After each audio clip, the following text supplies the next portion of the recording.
We'd like to think that all the toys released to the public are safe and thoroughly tested. Well, it turns out quite a few dangerous toys have slipped through quality control over the years, often requiring a recall or a total ban. Chances are you've played with at least one of these toys growing up. You must have survived the encounter, so congratulations. Before we head off down our danger-filled memory lane, be sure to hit that subscribe button to ensure that you don't miss any of our future releases. Slap bracelets. At first, it's hard to figure out why this popular 90s toy was taken off the market. Sure, it was basically the same as a spring-loaded tape measure that curled around your wrist, and yes, some of us did try and snap them around our necks, but what was really dangerous? Well, it turns out that the market got flooded with cheap knockoffs. In turn, the metal inside often wore through the coating and started cutting a lot of kids. Anything that makes kids bleed in the toy world is on the fast track to ban land. Metal playground equipment. Okay, so this isn't a toy per se, but we're sure most of you remember playing on playground equipment that was all metal when you were younger. It was great! The equipment was solid and only occasionally cut us. If we hit our heads or limbs, the metal only gave us small bruises and little concussions. And don't even get us started on how we all got burned playing on the slide and monkey bars that had been baking in the hot sun all day. Come to think of it, it's pretty obvious why these things were replaced in playgrounds during the 90s. Snacktime Cabbage Patch Doll. In the 1980s, if you were anyone, then you had a Cabbage Patch doll. They were so popular, stores couldn't keep them stocked. Then in the mid-90s, a Cabbage Patch doll with a motorized mouth was unleashed upon the world. Everything was fine until the dolls seemingly developed a taste for little kids. Reports even started coming in that fingers, skin, and hair were getting caught in the chompers of these demonic little toys. The mouths were even reportedly strong enough to pull hair right from the scalp. Needless to say, one exorcism and a recall later, and the Snacktime doll was removed from the shelves and recalled from 500,000 homes. Sky Dancers. A toy you wind up and release into the air where it flies around wherever it wants. What could possibly go wrong? Well, it turns out, a lot. Sky Dancers were one of those 90s toys every kid wanted for at least a little while. That's because these seemingly harmless wind-up toys actually did a lot of damage. With a number of broken teeth, eye injuries, facial lacerations, and concussions on the rise, the Consumer Product Safety Commission stepped in 2000. With that, nearly 9 million of these flying harbingers of doom were recalled and taken off the shelves.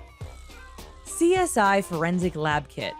First off, since kids generally didn't watch CSI, it seems a bit strange that a home forensic kit was released at all. After all, it's kind of why there's no Breaking Bad toys made for kids. That's just common sense. Nonetheless, in the mid-2000s, parents everywhere were swooping in to take these things away from their kids. Research had shown that the CSI kits contained significant amounts of asbestos, a substance long known to cause cancer. Consumers everywhere were outraged, and the toy was pulled from shelves soon after. Atomic Energy Lab.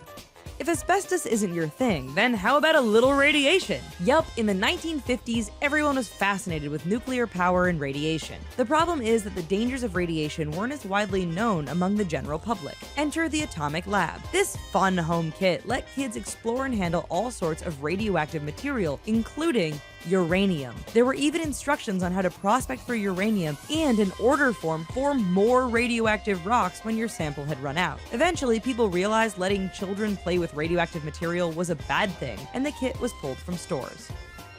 Clackers. Chances are you've seen this toy, at least in its safer yet equally annoying plastic form. The principle behind clackers was simple. You just flick your wrist in the right way and get two balls to smack into each other repeatedly. The original clackers were made from ceramic or some type of hardened glass. Of course, bang them together long and hard enough and the balls could shatter. The rain of shrapnel could cause cuts or even blind anyone bored enough to play with this toy for that long. Nonetheless, this exploding ball of fun was removed from the market and replaced with one made from all plastic. Zulu Blowgun. Whoever thought this toy was appropriate probably also pitched the idea for the Radiation Lab Kit. Any toy maker who makes any sort of shooting toy should know kids are going to use it to shoot their friends and siblings. Even though it included rubber-tipped darts, the Zulu Blowgun could still damage an eye or get sucked down someone's throat. We're also pretty sure if you owned this, you likely tried shooting other, more dangerous things out of it. That's why the stores quickly pulled this thing off the shelves. Kite Tube.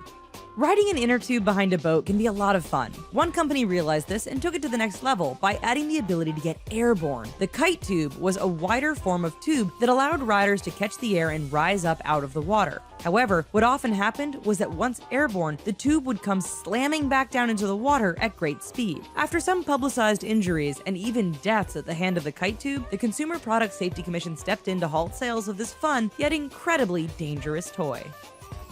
Jarts. This is the gold standard of banned toys. If you grew up in the late 70s or 80s, then odds are you played with lawn darts at least once. With plastic fins and a heavy metal head, the darts were meant to be thrown towards a target, like lawn bowling. Naturally, kids got bored of this and decided it was more fun to throw the darts at each other or straight up in the air, after which you dodge them as they fell. Good times. In 1987, everyone suddenly realized just how dangerous metal lawn darts were when a small child was killed. The product was pulled from the shelves immediately. Well, all this video reminded us of was how fun and dangerous childhood actually was. Still looking to bring back more of those childhood memories? Check out the richest for other related videos, from lies your parents told you when you were little to hidden meanings in your favorite cartoons. Just be sure to subscribe, and we'll see you next time. Bye-bye!